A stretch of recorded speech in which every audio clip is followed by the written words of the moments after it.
Safety focus of the week. This week we have our, as we're rotating through our recipients of our 2025 giving, this week we have Liz from the Lund Foundation. So thanks for coming in and thanks for starting your day. How are you doing this morning? Doing great. I love an early morning meeting, and I don't always have them at 6:30 these days, so it's a pleasure to be here. Good. All So right. just tell us a little bit about yourself and your what you do. Sure. Well, my name is Liz Gamache, and I'm the CEO of Lund, and we are an organization that's been around for 135 years. There is a child at the heart of everything that we do, and our mission is to empower children and families to thrive. And we do that with a variety of programs that help to make that happen. So I'm really thrilled to be able to thank you today for your support. It is truly meaningful. And I'd like to share a little bit with you about how it will make a difference in the lives of children and families. One of my colleagues likes to say children may be 17% of the population in Vermont, but they're 100% of our future. And for an organization like Lund that's been around for 135 years, we just think about, what that means for the folks that we help today. It carries on to future generations, so it's really impactful. I'll also mention that I worked in the for-profit sector, I worked in government, and I've been in the nonprofit sector for about the last 25 years. And it is so meaningful, the generosity, especially of Vermonters, in coming out to help one another, whether it's giving a donation, lending a hand in a crisis, becoming aware of the issues, volunteering. Vermonters are really generous, and you all certainly are, and much appreciated. It helps to make our state great.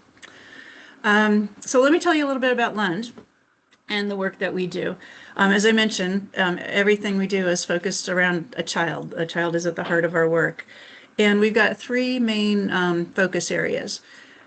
The first one that I'll talk about is around adoption. And every year we help to facilitate close to 225, give or take, adoptions. And most of those adoptions are children that are in the foster care system. So these are kids that often have been bounced around a bit. They've often experienced trauma. And our job starts in the beginning to help connect them to their forever families. So we do the work on the front end to help make those connections. And then we help to facilitate the process of adoption. And it doesn't stop there, because if you can imagine for kids that have been through difficult times in the foster care system, they and their families may need additional help after the adoption. So we stay around as long as we are needed. It could be the day after, it could be 10 or 15 years later if something emerges. So it's a really comprehensive program to support children and families. And we're really excited because this last year we completed our 12,000th adoption. So if you can imagine that, over 135 years, 12,000 adoptions and families that have been brought together. It's pretty powerful. We do have a board at work that shows kids waiting for adoption and what they're looking for. And it's just heartwarming when those connections are made. So that's one bucket, adoption. Number two, you may, be familiar with some of the issues that we face these days with substance use addiction and mental health crisis. So we have treatment programs that help to this end.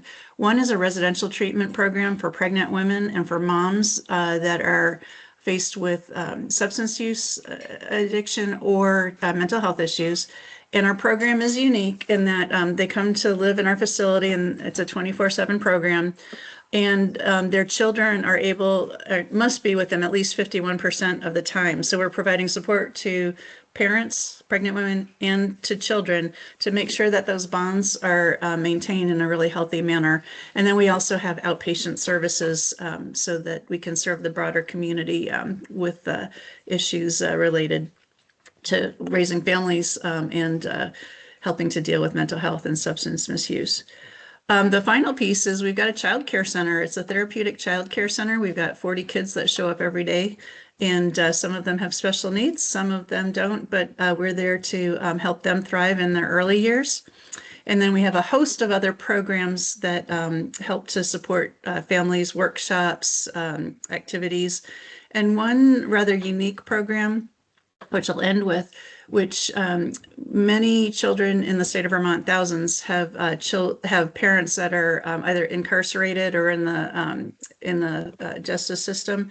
And we have a program that's currently at the Women's Correctional Facility that helps to provide support to children that have incarcerated moms. And we do that by supporting the moms and then creating a space and help to facilitate the connection in the space so that kids can be with their parents, their moms, touch them, feel them, hug them, read stories together, rather than, as you see in the movies, the stark table where you look at each other but can't touch, etc. And we're also bringing that to the men's facilities in the state of Vermont. So that's just a little bit. I know you've got a lot to cover, so I'm happy to answer questions if you want. But what I mostly want to say is thank you so much for the gift to Lund and the other gifts that you give to other nonprofits. We rely on a lot of government funding that's very unstable these days. And I know we're all faced with the uncertainty of inflation and different economic pressures. So it really, really means a lot. And your gift is helping us to support Vermont children. So thank you so very much. That's awesome. We didn't realize you did quite so much. It's quite a comprehensive program that you have. Sarah Wallen, are you on? Did you have any comments? I know Sarah joined us early. Sarah helped deliver the check, so I didn't know if she had anything to say. Go ahead, Sarah, if you have something. No, I just wanted to say thank you for joining. I'm sorry. Yeah. I was a few minutes That's okay. Well, Where is Lund located? Yeah, so great question. We are a statewide organization. So we have staff north and southern Vermont in the middle, but our primary location is in the Chittenden County area. So our residential facility that I mentioned operates in Burlington, but our main offices are in South Burlington on Joy Drive, where the TV and radio station are. Yep. Yeah, and that's where our childcare facility is. Nice. Yeah. Well, that's awesome. Well, I appreciate everything you do for our community, and thank you for educating us more on what Lund does. It's very powerful. Anytime, feel free to reach out. Anytime. We always love to talk about our work, and if anybody wants to volunteer or take a tour, we're totally open to that. Yeah, sounds well, fun. we now have more knowledge in our tool belts because we got a lot of people that help a lot of people here at ECI, and now we have another option of where we could possibly point someone in your direction if we run into somebody that has one of those issues. Yeah, please do. We appreciate that. Yeah. All right. Well, thank you. Yeah. Well, have a feel wonderful free, day. Yeah, feel and, free to stay on if you want to learn about us. Because If you want to spy on what we do. well, seriously, Yeah. I love a good safety meeting. If you're serious about that, Yeah. I'd love to learn a little more about you. Yeah. We're totally serious. Okay, thank you. Yeah, you're welcome. All right, so good job this past week. We added 7 days to our overall count. We're up to 97 from our last recordable, which we're going to talk about today, our 2025 statistics. 50 days from our last first aid, and 24 from our vehicle. Could be some slippery roads, as everybody kind of saw. We had that little flash freezing yesterday afternoon, so good job. Let's keep it up and stay on traction control. So this week, wanted to highlight, we're getting close to our reporting. We've already submitted our 2025 OSHA recordables to the Bureau of Labor Statistics in the state of Vermont. And then legally and regulatory, we need to post those for all employees for the company from February 1st to April 30th. So it's like a 2-month period So that's why we kind of have these job posting boards all over. There'll be one in admin, one health and safety, one in operations, one by dispatch. So when you see the OSHA 300 logs, this is what it is, and it's our kind of report card of how safe our organization is. For the most part, it's just talks about injuries for the most part. We will have future meetings when we kind of get into our auto kind of loss control run, as that's being finalized now. But for this meeting, it's just going to be mostly just all about recordable injuries. And again, a recordable injury is when we have an incident on a job site that is kind of beyond first aid, stitches, fractures. Pretty much when you need to go to the emergency room, it's almost automatic that it will become a recordable. So again, it's a situation above and beyond first aid. If you lose work, a doctor says you cannot work the next day, that becomes recordable. Or if there's a major transfer in your position of what you do. So like extreme light duty, if you get hurt and then you're doing a lot of safety training for a while because of a sore back or a rolled ankle or a bum shoulder, that would become kind of a recordable. So that's how these numbers are tracked. We definitely have a lot of little quick incidents that we track internally that might not get put on an OSHA 300A log. So how did we do last year? So the good news is we actually went down. We had 7 recordables in 2024. We only had 6 in 2025. However, the severity of our incidents in 2025 was greater. We had more of the fracture types of injuries that are a little bit more cumbersome, maybe be out of work for a little while or like a job transfer for a while, a ligament tear, which is usually pretty bad. That's surgery, a lot out of work for maybe anywhere from 2 to 6 weeks, and then in that bulge disc type of injury. So last year we had a lot more of out of the 7, 4 out of the 7 were those lacerations. So we did a good job not kind of cutting ourselves this year, but we had some of those more serious injuries in 2025. So it's kind of the breakdown of the 6 recordables that we had. We worked over 400,000 man hours. We're like 411 thousand man hours, which is a lot. We actually worked more in 2026 or 2025 than we did in 2024 as a whole, as the companies continue to kind of growth. So our ER incident rate kind of went down. We were kind of not that national average. We were like 3.6 last year or 2 years ago. And then we were in 2025, we were 2.9. So like holistically, we look like a very safe, well-run kind of organization. But again, when we start talking about EMR in the next couple of weeks, you're going to see that that's kind of ticking up a little bit because it's those severity of incidents that we're having are greater. That's just kind of how it's tracked. We did not get visited by OSHA all that much. We had a couple of small little kind of peek throughs, a couple quick kind of like drive-bys, but nothing major. No actually inspections were done. So that could change in 2026. From what I'm hearing, there's about 13 compliance officers running around. So hopefully we can go incident free, and hopefully we don't have any violations or inspections from OSHA as well. So overall, kind of a pretty good year. I just wish the severity of those incidents wasn't so great. And then lastly, really, again, it's these main categories that our incidents are happening, and then overall holistically in construction, it's those slip, trips, and falls. The severity of those falls from heights. So those projects where if we're on an aerial lift or we're working at heights, we really need to make sure we're following best practices. We're not taking shortcuts, and we're taking the time to set up our projects properly so we can account for that. That's a fall from height, but then you also have here about 30% slip and trip at your same level. And again, that happened to us last year. We had a pretty bad slip trip on ice. It was right around this time, a water break.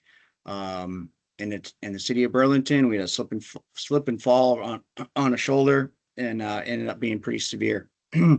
So again, let's really make sure that we're taking the time and responding properly, but also putting salt and sand down on when we identify those slippery situations. And then about 14% is that kind of struck by. We definitely have some of those with those kind of more of those lacerations.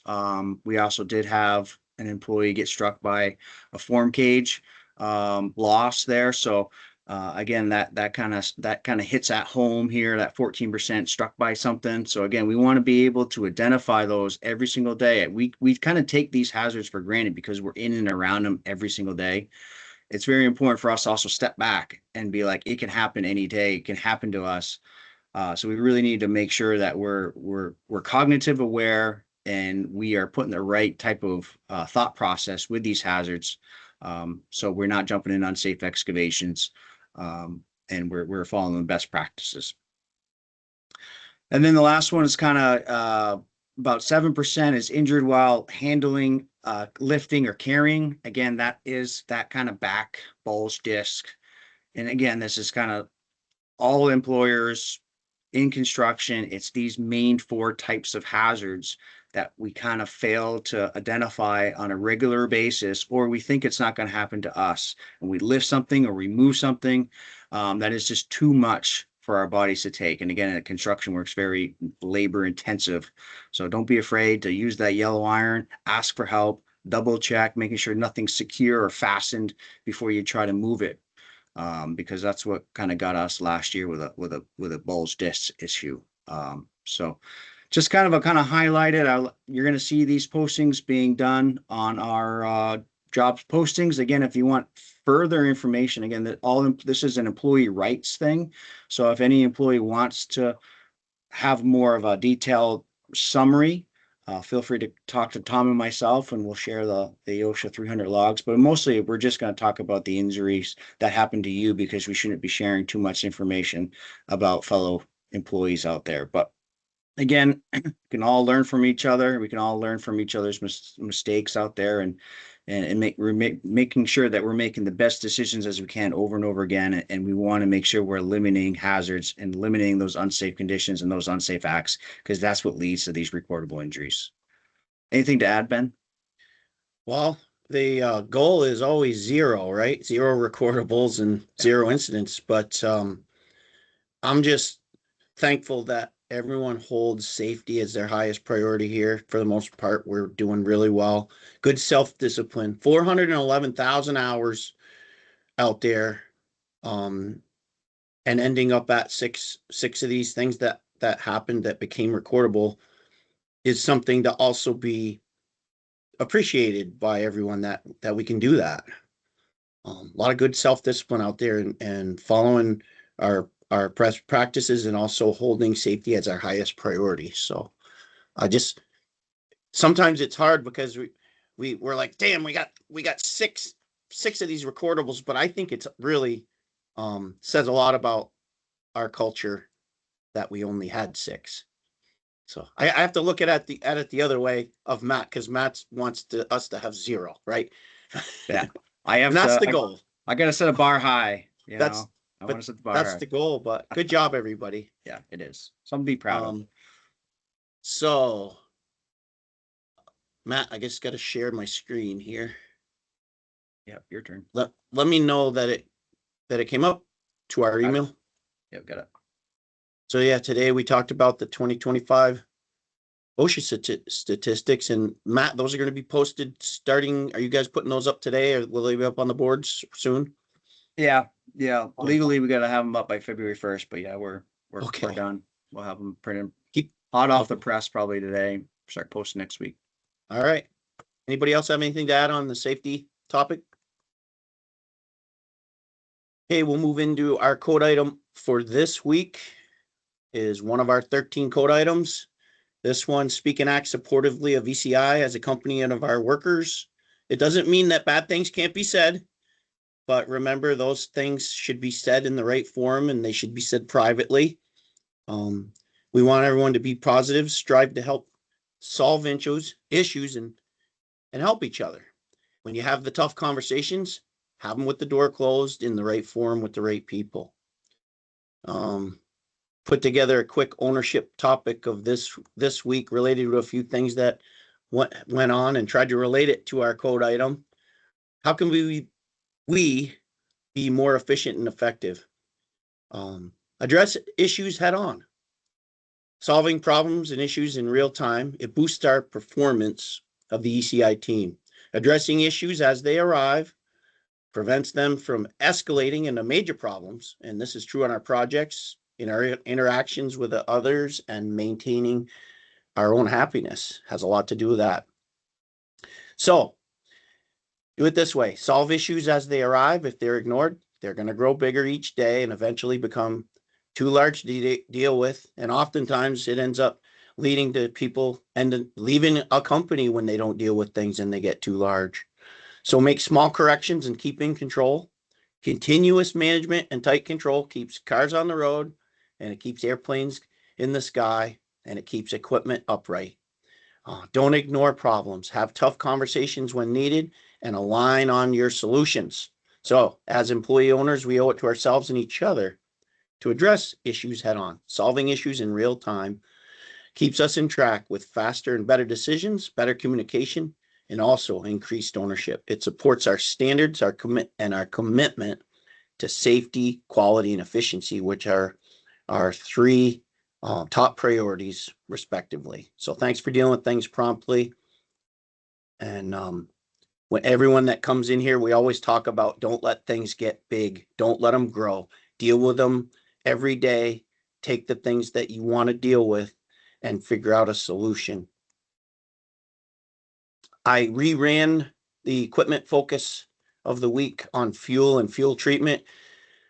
I'll let you guys read through this on your own, but basically we've got to make sure we're using treated fuel in the equipment. Right now, most of the fuel we have, I think everyone's got it straightened out that it is treated, but with the cold and the warm and the cold and the warm, moisture and fuel can cause a lot of problems. And I'll let you guys read this through so we can keep moving.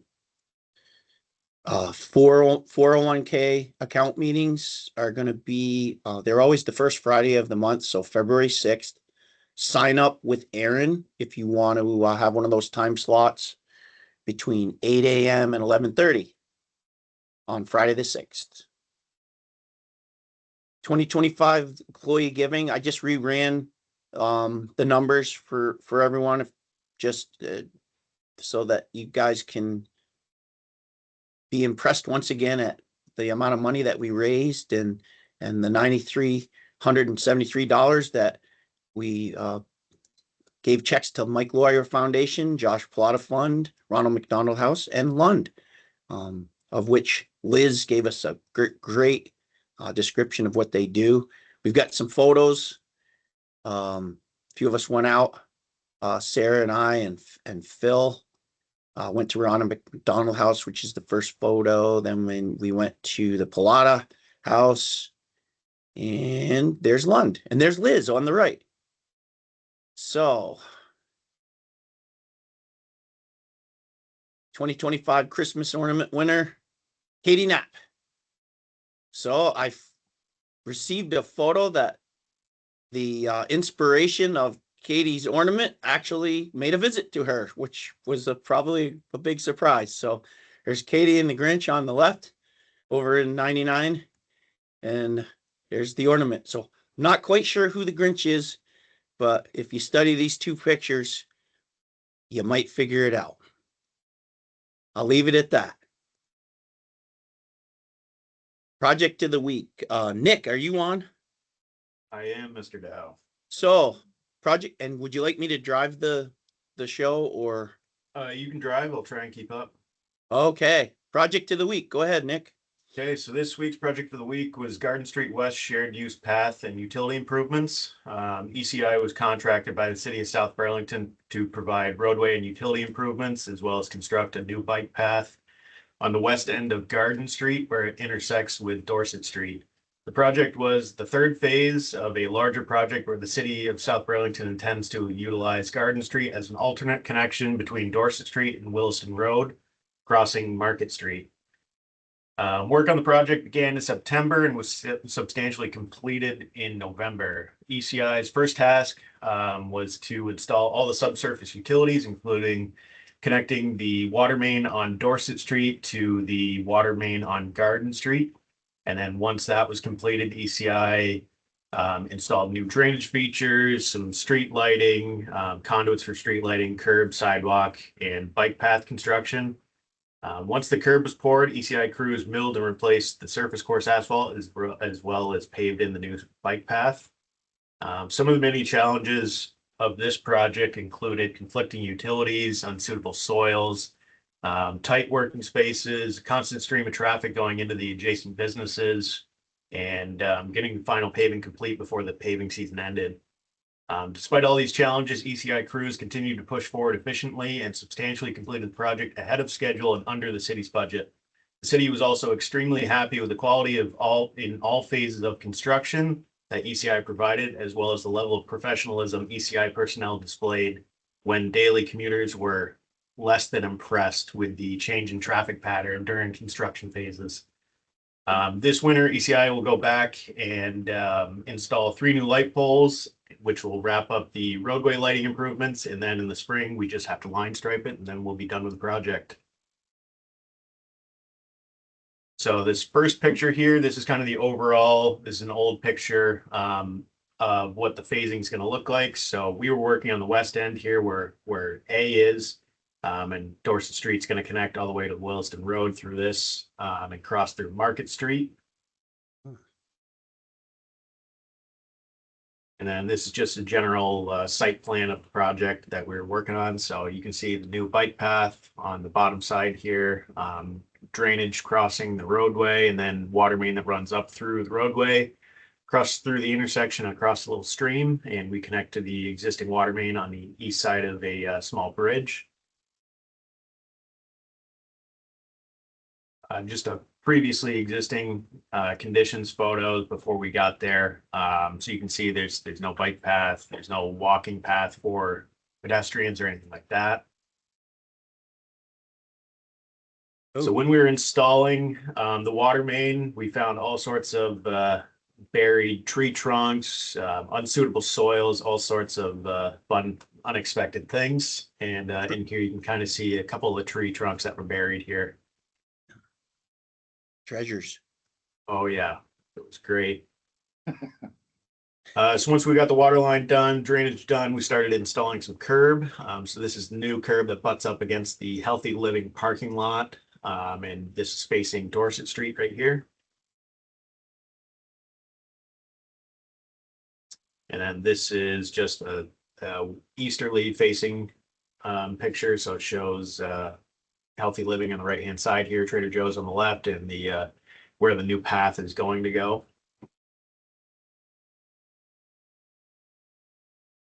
Then a big new concrete ramp to connect Dorset Street to the Healthy Living parking lots for pedestrians.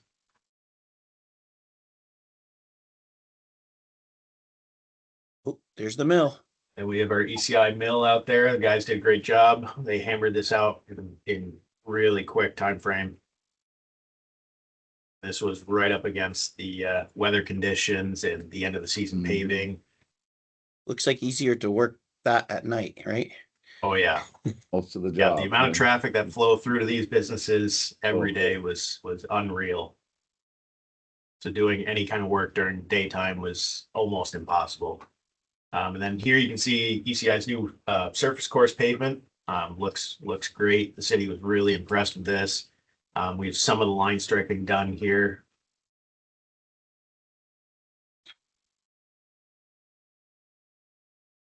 Then picture of the new green belt here. And one of the things the city didn't factor in is on this corner, tractor trailer trucks cannot make this turn efficiently. So they run through our swale every single time, just about. So it's a constant maintenance item. Looks like they just barely clear your tree. Yep, pretty much. And just more of the green belt, and then we have the bridge that faces our other project here, the City Center Park. Mm. And that's where our project Wow. wraps up. Yeah, Nice, we Nick. we installed that box culvert too back in like 2013. Yep. And Nick was in on the water line that they tied into. Yeah. Yes, I was. That was the box culvert to nowhere That's right, way back. because none of that stuff was there. Thank you, Nick. That was good. Good job, everybody, on that job. And from the archives, look at this.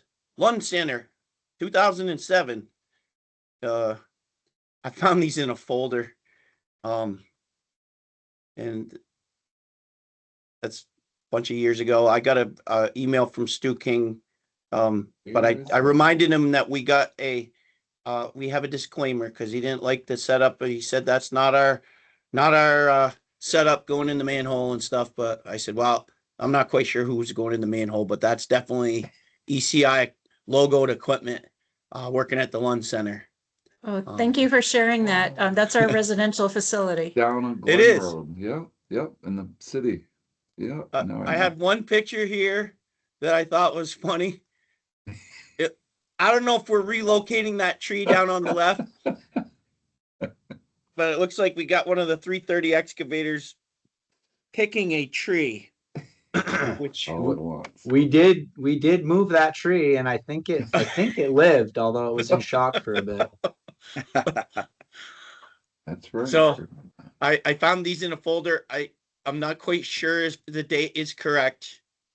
But those are the date stamps on the photos. So sorry if Stu King, I know he's not on this morning, but he didn't like some of the safety stuff. And I told him that we've got this disclaimer up on the top that some of our archive photos do not reflect ECI current standards. So I thought that'd be kind of cool if I found something with the Lund Center in it to put on there. I knew you would appreciate that, Liz.